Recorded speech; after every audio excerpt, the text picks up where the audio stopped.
Жохлыг шударгаараа шуурхай оройтой оргил цаг мэдээллийн хөтөлбөрийн 21 цагийн мэдээ эхэлж байна.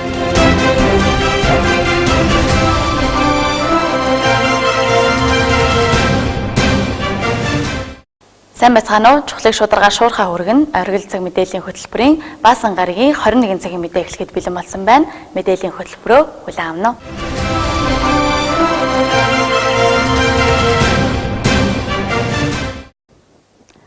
Орхон аймгийн Эрдэнэт хотын бүтээн байгуулалтанд хувь нэмрээ оруулсан анхдагч илгээлтийн эздийг нэгдсэн бодлого зохион байгуулалтанд оруулах хөтөлбөр бүтээлийг нь алдаршуулж хүндэтгэл үзүүлэх зорилгоор анхдагч дэд хөтөлбөрийг хэрэгжүүлэхээр болсон билээ.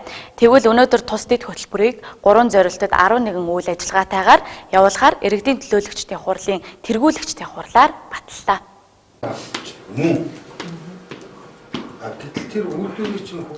Эрдэнэтийн бүтээн байгуулалтын анхдагчдын төрийн бус байгууллагууд манай аймагт олон бий. Эрдэнэт хотын бүтээн байгуулалтад хувь нэмрээ оруулсан анхдагч илгээлтийн эздийг нэгдсэн бодлого зохион байгуулалтанд оруулах хөтөлбөр бүтээлийг нь алдаршуулж хүндэтгэл үзүүлэх зорилгоор анхдагч дэд хөтөлбөрийг хэрэгжүүлэхээр болсны дагуу хөтөлбөрийг 3 зорилт 11 үндсэн үйл ажиллагаа зохион байгуулахаар баталсан байна. Хөтөлбөрүүдэд анхдагч илгээлтийн эздийг тодорхойлох, судалгаанд үндэслэн нийгмийн дэмжлэг тусалцаа шаардлагатай иргэдэд дэмжлэг үзүүлэх, эрүүл мэндийг сайжруулах, бие бэлдэр болоод соёл урлагийн арга хэмжээ, мөн анхдагч илгээлтийн эздийн өдрийг тэмдэглэн өнгөрүүлэх, тэднийг алдаршуулах, ихтэйд сургууль болон мэргэжил сургалт үйлдвэрлэлийн төв, ерөнхий боловсролын сургуулийн хүүхэд залууст сургалт туршлага солилцох уулзалт зэрэг олон үйл ажиллагааг тусган төлөвлөжээ. Тус хөтөлбөрийг хүртээмжтэй ил тод тэдний олон нийтийн оролцоонд тулгуурласан байх зэргийг баримтлан 2018-аас 2020 он хүртэл хугацаанд баримтлан хэрэгжүүлэх гинэ. Орхон аймгийн анхдагч илгээлтийн эздэд зориулсан анхдагч дэд хөтөлбөрийг сая аймгийн иргэдийн төлөөлөгчдийн хурлын тэргүүлэгчдийн оролцоотойгоор оруулж батлууллаа. Ерөнхийдөө манай энэ хөтөлбөр бол үндсэн 3 зорилтын хүрээнд анхдагчдад чиглэсэн нийт 11 үйл ажиллагааг зохион байгуулахаар бол төлөвлөгдсөн юм хөтөлбөр байгаа. Бид нар бол энэ хөтөлбөрийг хэрэгжүүлснээр хамгийн түрүүнд бол Орхон аймгийн анхдагч илгээлтийн эзэд маань нэгдсэн нэг зорилготой, нэг бодлоготой болгох тийм том зорилгыг тавьсан байгаа. Мэдээж бол анхдагчдын амьдралын чанарт өөрчлөлт гаргах, тэдний одоо чөлөөт цагийг зөв боловсон өнгөрүүлэх, эрүүл мэндэд нь анхаарал хандуулах, тэдний одоо хийж бүтээсэн зүйлийг одоо алдаршуулах, магтандуулах, мэдээж бас хийж бүтээсэн зүйлээр нь бас залуучуудад бас сургамж үлдээх гэх зэрэг маш олон ажлуудыг төлөвлөж бол оруулж батлууллаа. 2017 онд аймгийн засаг даргын тамгын газар түүний баг бүрэлдэхүүнээс анхдагч илгээлтийн эздэд 4 үйл ажиллагааг зориулж хүндэтгэл үзүүлсэн байдаг. Мөн энэ жилээс Эрдэнэт хотын өдрийг 12 дугаар сарын 11-ний өдөр баяр ёслол хүндэтгэлийн арга хэмжээний хүрээнд өнгөрүүлэх болсон бөгөөд энэ баярт үйл явдалд анхдагч илгээлтийн эздэд хүндэтгэл үзүүлэх баярын жагсаал зарим анхдагчдад шагнал урамшуулал олгох юм а. Одоо 2017 онд бол бид нэр анхдагч илгээлтийн эздийн өдөрт зориулаад 4 үндсэн үйл ажиллагааг хийсэн. Хэвтэрт байгаа 50 анхдагч илгээлтийн эздэд нь бол Орхон аймгийн засаг дарга түүний тамгын газрын нэрийн өмнөөс бол очиж хүндэтгэл үзүүлсэн. Дээрээс нь Орхон аймагт үйл ажиллагаа явуулаад байгаа 5 төрийн бус байгууллагын холбоод бий анхдагчтай холбоогоор эдгээр холбоодуудыг бас холбоодуудын анхдагчдыг бас Эрдэнэтээр хийж бүтээсний нас алдаршуулах зорилгоор телевизийн 5 цуврал нэвтрүүлэг хийсэн байгаа. Дээрээс нь бид нар анхдагч илгээлтийн эздийн хөшөөнд цэцэг өргөөд одоо Эрдэнэт хотынхоо төв талбайгаар бол анхдагч илгээлтийн эздийг бол баярын жагсаал хийлгэсэн байгаа. За тэгээд яг энэ өдрийн үйл ажиллагааны хамгийн сүүлийнх нь үйл ажиллагаа бол Урхачин соёлын ордонд одоо хүндэтгэлийн концерт шагнал гартуулах баярын орлыг бол хийж дуусгасан байгаа. Тэгээ энэ мэтчлэн анхдагчдад чиглэсэн үйл ажиллагааг бид нар бол нэлээдгүй одоо энэ хөтөлбөрөөрөө дамжуулаад явуулах боломжтой болсон. Хамгийн гол нь одоо санал хоорондоо үйл ойлголцож нэгдэхгүй байгаа төрлийн бас байгууллагууд маань энэ хөтөлбөрөөрөө дамжуулаад бүгдээрээ нэг зорилготой болоод одоо хамтран ажиллах одоо бүрэн боломжтой болж байгаа. Би нэг юм хэлээд байгаа шүү дээ. Би энийгээ бол өвөсгöd байж болохгүй ахмадууд ч гэсэн. Барилга барьж исэн анхдагч мөн. Тэгвэл тэр барилга барьж байгаа барилгачдын хүүхдийг цэцэрлэгт яаж исэн, тэр барилгачдын хоолой нээж исэн тогооч анхдагч мөн. Үсийн засч исэн өсчин анхдагч мөн. Хүүхдүүд нь багш хичээл заасан багш анхдагч мөн баг. Тэгэхээр ерөөсө тэрэнд ямар нэг юм байхгүй нэг юунд оруулаа. Тэгээд 76 оны 12 сарын 31 гэдгээрээ л явуулсан. Угаасаа манай юу ч нь бол тэр шүү дээ хот юм.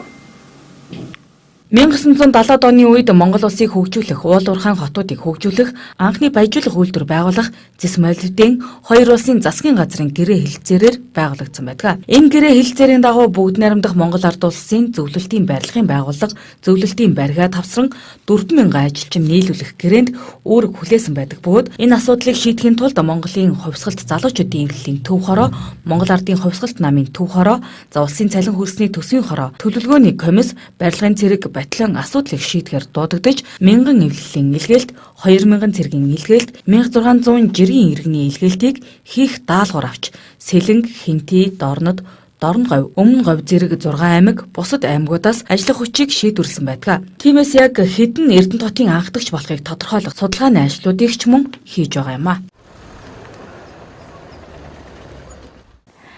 Гэр бүл хүүхэд залуучуудын төвөөс зарласан 1-р хүүхэд цагдаагийн ерхий газраас зарласан хайрал хамгаал аяны хүрээнд нэгдсэн байдлаар хүүхэд хүчирхийлэлд өртөх, эрсдлийг бууруулах уулзалт зөвлөгөөнийг зохион байгуулсан байна. Орхон аймагт хүүхэд үл хайхрах, хүчирхийлэлд өртөх тохиолдол их байгаа учраас сургууль цэцэрлэгийн сурагчдын эцэг их ар гэрийнхнийг нь хамруулан бодит жишээн дээр ярилцсан мэдээлэл өглөө. Гэр бүлийн хүчирхийлэлд өртөж хохирогчдын дийлэх хувийг хүүхэд эмэгтэйчүүд эзэлдэг. Хүүхэд хүчирхийлэлд өртөх явдлыг бууруулах зорилгоор өнөөдрийн байдлаар Орхон аймагт 2 аян хэрэгжиж байна. Тодорхойлбол гэр бүл хүүхэд залуучуудын төвөөс зарласан за 1-р хүүхэд аян цагдаагийн ерөнхий газраас зарласан хайрал хамгаал аян. Аяны хүрээнд нэгдсэн байдлаар цэцэрлэгийн сурагчдын эцэг их ар гэрийнхэнд хүүхэд хүчирхийлэлд өртөж байгаа бодит жишээн дээр ярилцсан мэдээлэл өглөө. Орхон аймгийн хэмжээнд хүүхэд үл хайхрах хүчирхийлэлд өртөх тохиолдол их байгаа юм. Зөвхөн сулбаалаад бэртэж гэмтэх, алга болох тохиолдол орон даяар их гараад байна. Харин цэцэрлэгүүдээр бид өхөн бас цэцэрлэг дээр нь үйл ажиллагаа зохион байгуулъя. Цэцэрлэг эцэгчүүд аяны яваад гадуур зохион байгуулъя гэдэг энэ анхны төлөвлөлтийг хийсэн байгаа. Гэтэл одоо цэцэрлэгийн эцэг эхчүүд цэцэрлэгийн удирдлагын зүгээс мөн цэцэрлэгийн эцгийн зөвлөлүүдийн зүгээс тавьж байгаа шаардлага нь юу гэхээр бид өхөн бас илүү тогтоо орчинд илүү олуулаа бас бие биентэйгээ санал болоо солилцох юм нөхцөл бололцоотойгоор энэ сургалтанд хамрагдмаар байна гэсэн хүсэлтийг тавьсан учраас бид хүүхдийн ордон дээр 3 өдөр бүтэн өдрийн 3 өдрийн турш одоо энэ үйл ажиллагаа зохион байгуулахаар бэлтгээд байна. Одоо ихний үйл ажиллагаа маань зохиогдож эхэлж байна. Энэ сургалт маань бол одоо хүүхдийн эрхийн тухай хууль, гэр бүлийн хүчирхийллийн тухай хууль, хүүхд хамгааллын тухай хуулиудаар энэ дэр эцгийн хүлээж байгаа үүрэг хариуцлага энэ хүүхдийн эрхийг хангахад ер нь ямар хүмүүс ямар хариуцлага үүргийг хүлээдэг юм бэ? Өнөөдөр мэдхгүйгээс үүдэж одоо гэр бүлийн хүчирхийлэл хүүхдийн эсрэг хүчирхийлэл үлдэж байгаа хүмүүс маань нэлээд их байгаа. Үүнийг таслан зогсоогоод эцэгчүүдийн үүрэг нь маш өндөр юм аа. Тийм учраас эцэгчүүдийг үүргэжүүлж өгөх, эцэгчүүдийг бас нөлөөллийн үйл ажиллагаанд ашиглах зүуднээс өнөөдөр энэ сургалтыг зохион байгуулж байгаамаа гэдгийг бас тодтох зүйтэй авч бодож байна. Гэр бүлийн хүчирхийлэл нь хаалтай хаалганы цаана ахын хүрээнд үлдэгдэг зөрчил учраас хууль хяналтын байгууллагад мэдэгдэхгүй өнгөрөх тохиолдол байж болцсогүй. Тиймээс хүчирхийлэл үлдэгчээ сэтгэл зүйд нөлөөлөх гэр бүлийн гишүүн бүрийг хайрлаж хамгаалахыг уриалан дээр хаянуудыг зохион байгуулж байна.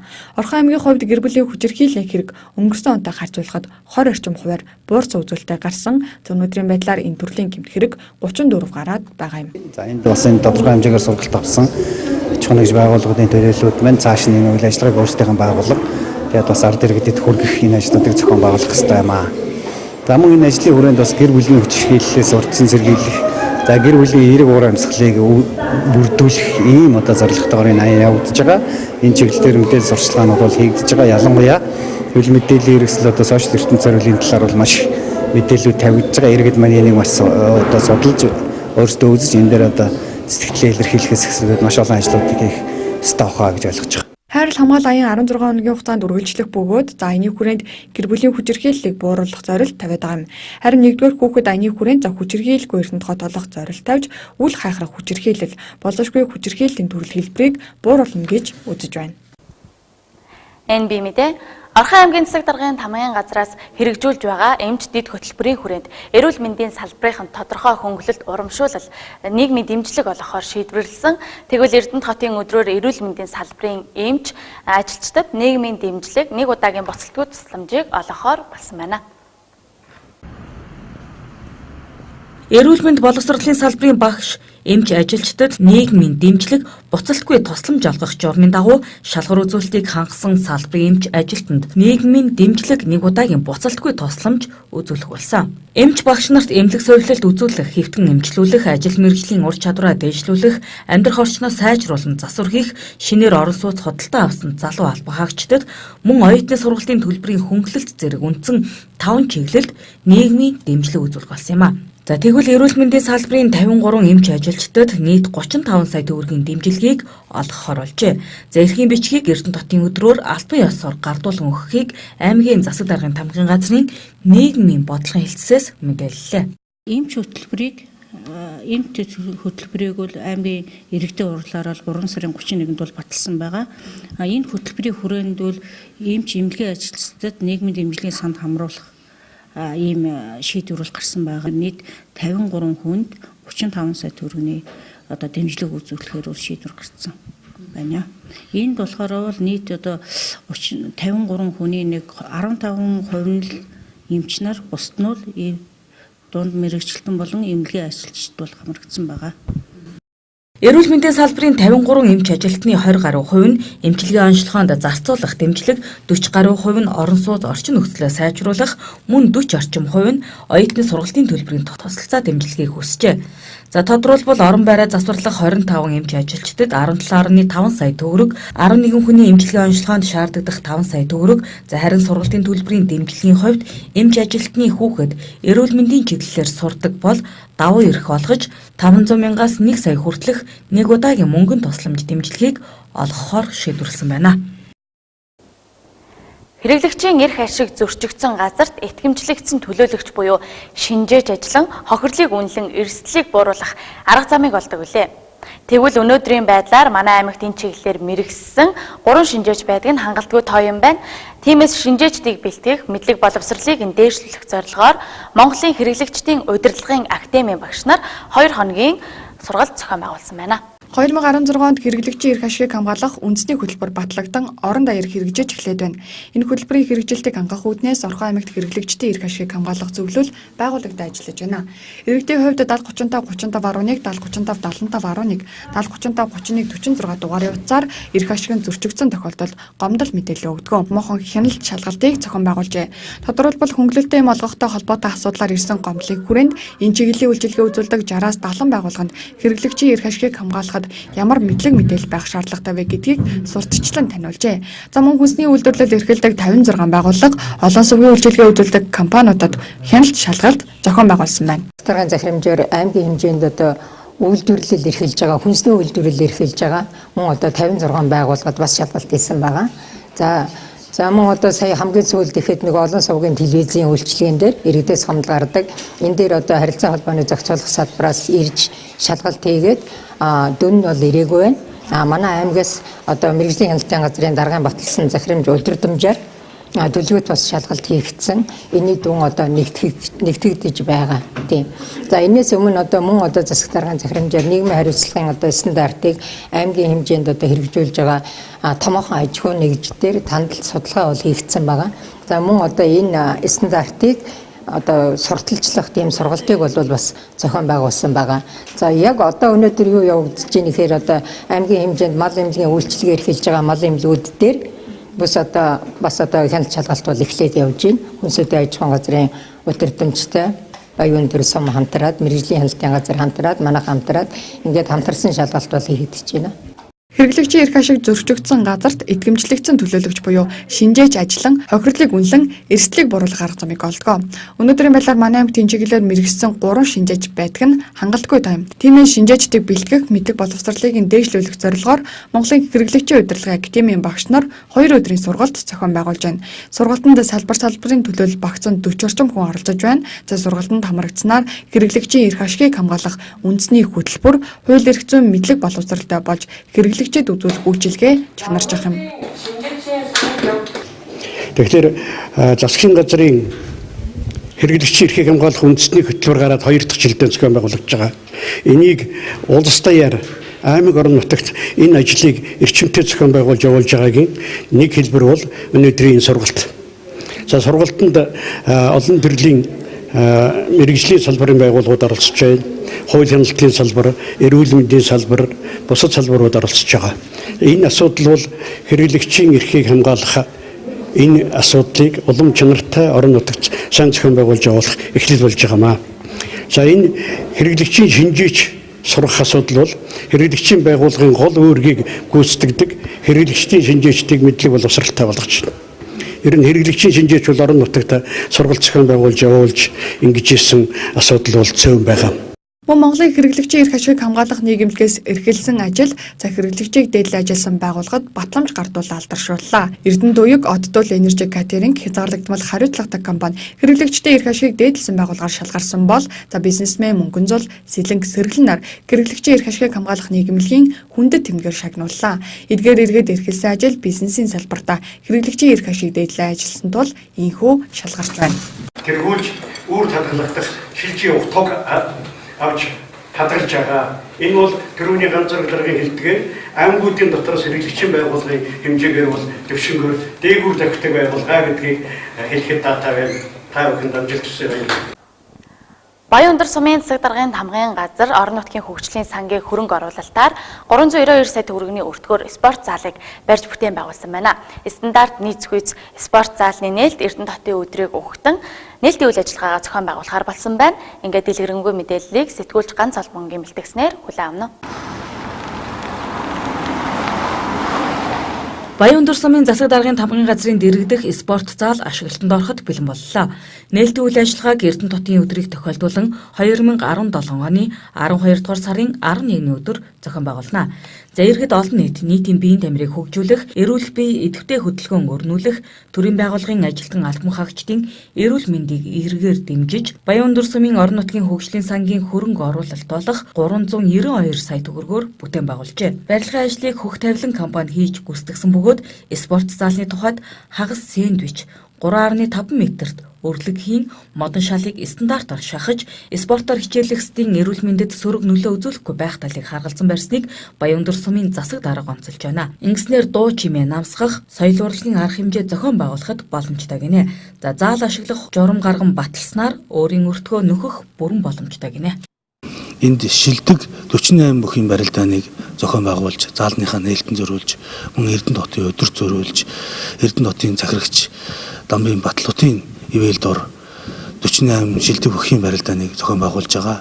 Энэ бүхий барилдааны үеэр Эрдэнэ хотоос хамгийн анхалж улсын золонд хүрсэн сан цогт харцагд мөн одоо Эрдэнэ төрсэн хүүхдүүдээс олимпийн медаль хүртсэн Нармандах авиатад мөн одоо Эрдэнэтэд төрсэн хүүхдүүдээс одоо энэ цаг үед хамгийн өндөр цолтой байгаа аймгийн арслан тавхаан чулуун гэрэл гэсэн хүмүүст бас хүндэтгэл үзүүлэх арга хэмжээ хийж байгаа. Энэ зааланд бол Баянундар сумын Харьяат, Орхон аймаг, Эрдэнэ хотын иргэд хөдөлмөрчид мөн төрийн байгууллагууд энэ дуралдаан тэмцээнэ хийж магадгүй эндээс бас Баянундар сум бол бүхийн дэвжээтэй болж байгаа. Монгол улсын цолтон төрүүлэх бас том зорилго тавьж байгаа. Эрдэнэтээс урлаг спортын олон хотууд энэ заалнаас энэ бэлтгэл сургуультай хийж төрнө гэдэгт бид бүхэн итгэж байгаа. Баянундар сум дэргэдээд бүхийн дэвжээтэй болж аймаг сумаасаа улсын цолтон төрүүлэх зорилтыг дэвшүүлсэн. Тиймээс Эрдэнэ хотын өдрөөр шинэ спорт заалны нээлтийг хийхээр төлөвлөжээ. Эрдэнэ хотын өдрийн баяр давхцан энэ өдөр за спорт зааланд Эрдэнэ хотын захирагч Батлуудын ивэл дор чансаа өндөр 48 бүхийг байрлуулахаар болсон байна.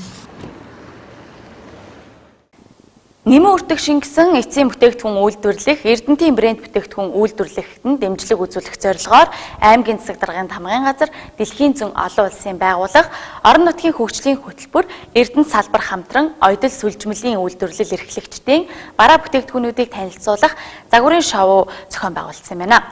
Мөн энэ үеэр шилдэг загварын оёмол сүлжмэл бүтээлийг шалгарууллаа.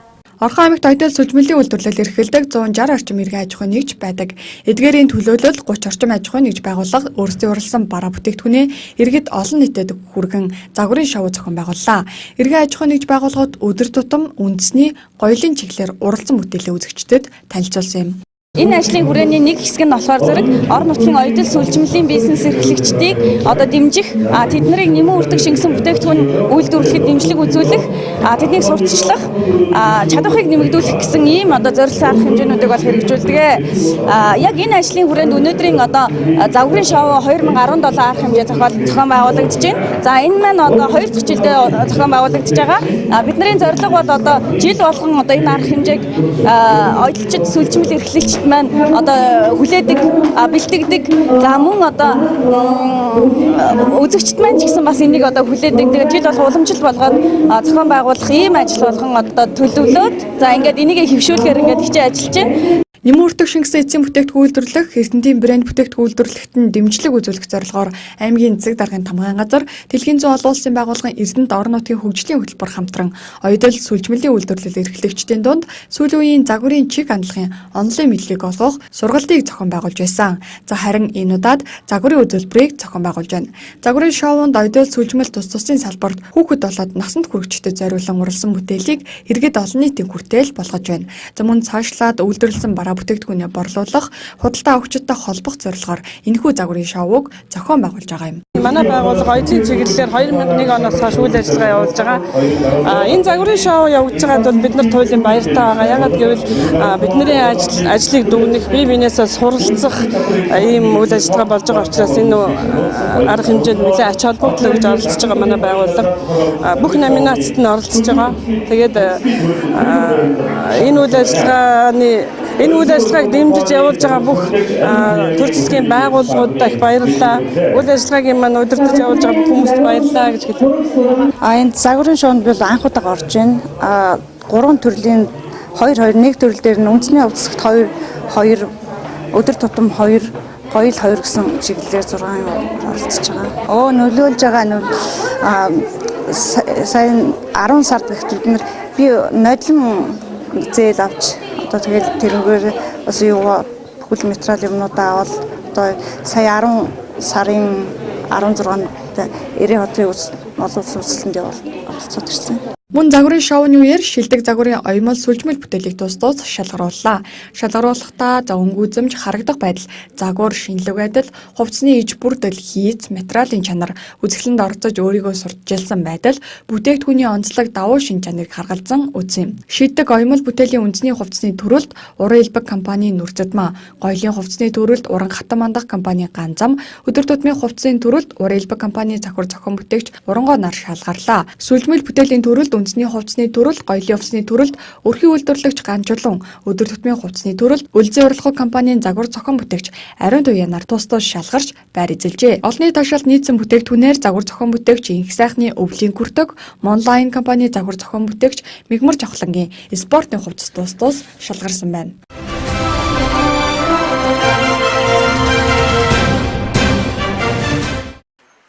Монголын зэс корпорац нийгмийн хариуцлагын хүрээнд Эрдэнэт хотод гэрэлт гудамж төслийг хэрэгжүүлж энэ шинэ жилийн өмнө албан ёсоор нэгтгэж байна. Энэ нь Эрдэнэт хотын 40 жилийн хугацаанд хувийн хвшлийн санаачлагаар хийгдэж байгаа анхны нийгэм чиглэсэн томоохон бүтээн байгуулалт болж байгаа юм. Түүнчлэн өнөөдөр Эрдэнэт хотын 2000 хүүхдэд гарын бэлэг гардуулж баярлуулсан байна. За Монголын зэс корпорац Эрдэнэтийн ирээдүйд 5 зорилтын хүрээнд цаашид нийгмийн хариуцлага биелүүлэхэд чиглэсэн бусад арга хэмжээг тогтмол зохион байгуулахаар төлөвлөө ажиллаж байна. За баярлалаа. Өнөөдөр тэгээд Монголын зэс корпорац маань хурж ирээд хүүхдүүд мод бэлэг өгсөнд маш их баяртай байна. Энэ байгууллагатай бид нэр өнгөрсөн жил бид нэр дэргэдэнд байгаад баярлалаа гэж шинэ жилийн үйл ажиллагаанд хүрэлцэн ирснээс хойш бид нар байнга холбоотой ажиллаж байгаа.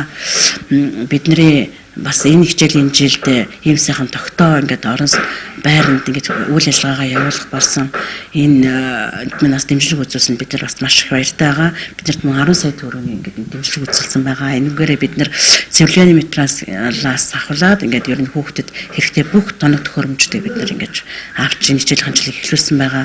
Мөн бол бид нар бас сая 11 сарын 3-наас 8-ны хооронд Хятад улсын Буржаа хотод болсон Зүүн Азийн сагсан бөмбөгийн тэмцээнд оролцоод ирсэн байгаа.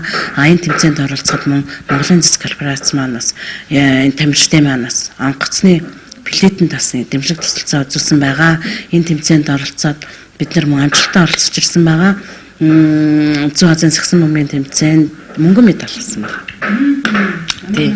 Нийтдээ 16 баг оролцсноос манайх 22-оос 33 наснд тамирчтай авч явсан. Энэ насанд маань 9 баг байсан. Хятад 1-р хайранд ороод манайх 2-р хайранд, Хонконг 3-р хайранд орсон байгаа. Тэгээд энэ их дэмжлэг тусалцаа үзүүлж хүүхдүүд минь урам дэм өгч байгаа. Монголын цэцэг корпорацид маш их баярласнаа. Эцэг эхчүүд хүүхдүүдийнхээ өмнөөс илэрхийлж байна. 2018 онд ажиллаж үлдсэн нас дүүрэн байхыг өрөөж байна. Шинэ жилээр гэрт нэх олон хүмүүс найзууд нь энэ төр цуглараа тэгээд айгүйх ялкны модны доор зөндөх олон бэлэг цугларчдаг. Тэр нь хамгийн их таалагддаг. Подъёг лежат подарки. Я думаю. Би өглөө өвөө бэлгэсэн гэж бодож байна. Гэтэ сайн мэдэхгүй байна. Спасибо сотрудникам Mongolian Copper Corporation. Шинэ жил гоё юу? Гоё. Дуртай баярлалаа уу? Мөн. Шинэ жилийн таалагдсан юу л дуртай юм? Бэлэг дөө. Өнөөдөр бэлэг өгсөн ах эгч нартай баярлаж байна уу? Баярлж байна.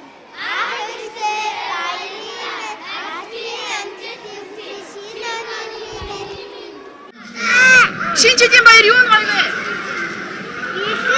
Бэлэг авах гоё юу? Гоё. Өнөөдөр та нарт ямар газраас бэлэг өгсөн? Мэдсэн үү? Мэдсэн. Юу дээ Монголын зэсгэн газраас өгсөн дээ? Монголын интернет ахаар нартай баярлалаа. Ажлын амжилт хүсье. Мөн шинэ жилийн баярыг өгтөн 2016 оноос уламжлал болгон зохион байгуулж буй сүлд модны гэрэл асах ёслолын арга хэмжээг энэ жил дахин зохион байгуулнаа. 12 дугаар сарын 9-ний өдөр Эрдэнэт үйлдвэрийн төр захиргааны байрны урт талбайд зохион байгуулагдах эдгээр арга хэмжээнд эрдэнэчүүд та бүхнийг өргөнөөр оролцохыг урьж байна.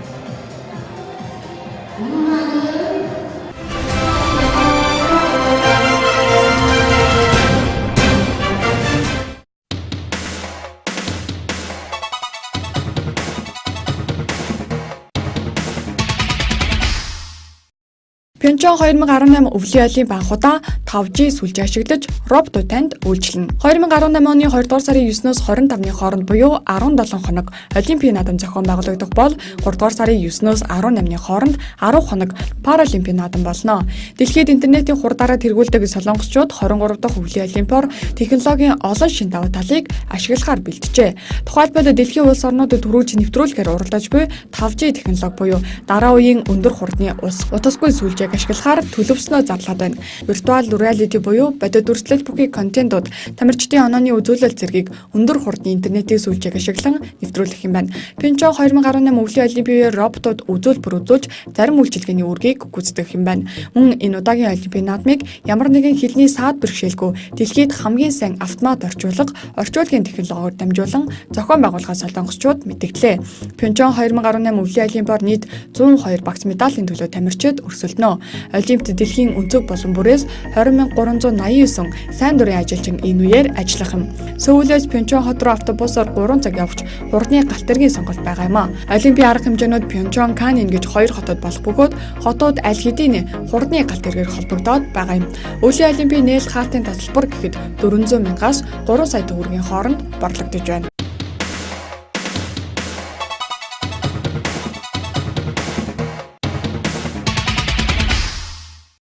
Samsung одоогийнхоос 5 дахин хурдан цэнэглэгдэх батарей бүтээснээ зарлаж байна. Даваа гарагт өмнө Солонгосын Samsung Electronics компани графен дээр суурилсан шинэ батарей бүтээснээ зарлаа. Шинэ батарейны цэник хураах багтаамж нэмэгдэж цэнэглэх хурд 5 дахин нэмэгдсэн гин. Графен дээр суурилсан уг батарей одоогийн стандартаас 45% илүү цэник хураадаг багтаамжтай болж байгаажээ.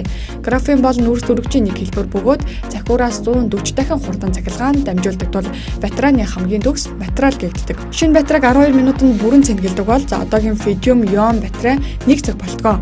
Мөн Цельсийн 60 хэм хүртэл орчинд ажиллах чадвартай тул шинэ батарейг цахилгаан машинд ашиглах боломжтой гэж Samsung тайлбарласан байна. 1991 онд анх хэрэглэн тэмдэрсэн литиум-ион батарей нь багтаамж болон цэнэглэх хурдныхаа хязгаарт тулчгаад байгаа юм. Тиймээс дараа үеийн шинэ батарей зах зээлд гарах цаг нь болсон гэж мэрэгжилтнүүд үздэг. Samsung энэхүү шинэ бүтээлийнхээ патентийг Өмнөд Солонгос, Америкийн нэгдсэн улсын байгууллагуудаас авахаар мэдүүлээд байгаа гэнэ.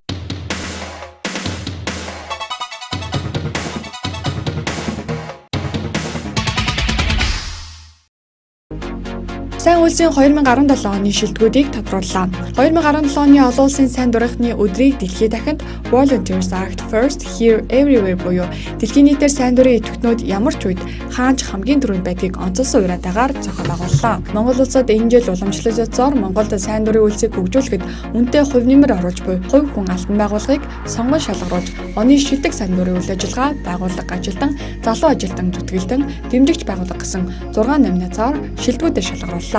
Сайн улсын 2017 оны шилдэгүүд: шилдэг сайн дурын байгууллага, Монголын скаутын холбоо, шилдэг сайн дурын үйл ажиллагаа, цахим ертөнцийн ухаалаг хэрэглээ, хөөрхөн зүрхтнүүдийн аян, төрийн бас байгууллага, шилдэг сайн дурын ажилтан, гантур, жаргалан тосгоны эрүүл мэндийн төв, шилдэг сайн дурын зүтгэлтэн, ягмаа, Шингэлдээ дүүргийн 17 дугаар хороо, мөнх үйлстэн, өрхийн эрүүл мэндийн төв, шилдэг залуу сайн дурын ажилтан, нэм дэмбэрэл, сайн дурынхны мандалал, төрийн бас байгууллага, шилдэг дэмжигч байгууллага, хөтөлбөр нийгмийн хамгааллын яам. 2017 онд за гишүүн байгууллагуудын 27132 сайн дурынхан нийтдээ 3,823,117 цаг сайн дураар ажилласан бөгөөд тэд эрүүл мэнд боловсрол, нийгмийн хамгаалал, хүрээлэн буй орчин зэрэг нийгмийн чухал салбаруудад 5.5 тэрбум төгрөгтэй тэнцвэж эдийн засгийн хувь нэмэр оруулсан байна. Нэгдсэн үндэсний байгууллагаас санаачлан 2001 оноос жил бүрийн 12 дугаар сарын 5-ны өдрийг олон улсын сайн дурынхны өдөр болгон дэлхийд даяар тэмдэглэдэг болсон юм. Сайн дурын байгууллагуудын сүлжээний тухайн өдрийг 2008 оноос хойш Монголд албан ёсоор нэгдсэн байдлаар тэмдэглэн иржээ.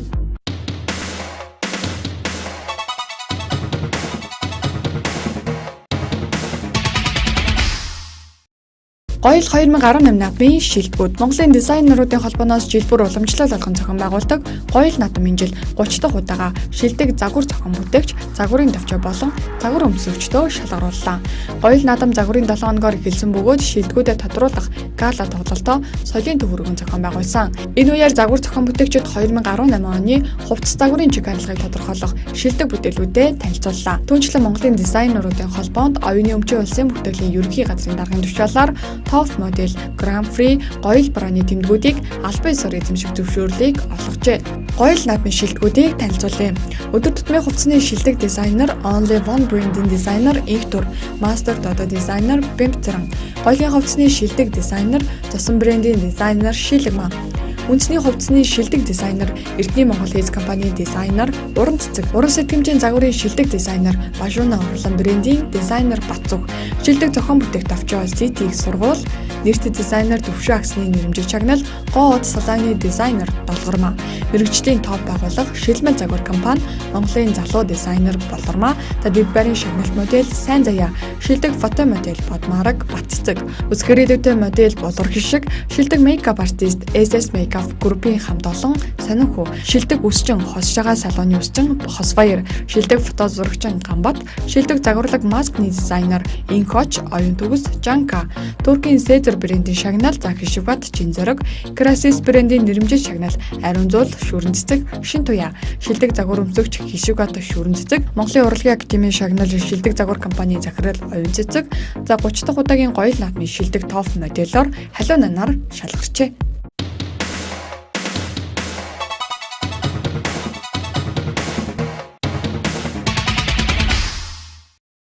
Чухлыг шударгаар шуурхай өргөн оргил цаг мэдээллийн хөтөлбөрийн 21 цагийн мэдээнд хүрээд өндөрлөж байна. Та бүхэн нэвтрүүлгийн төгсгөлд маргаашийн цаг агаарын мэдээ хүлээн авч үзнэ үү? Та маргаашийн амралтын өдрөө аятахтай сайхан өнгөрөөлнө үү? Баяртай.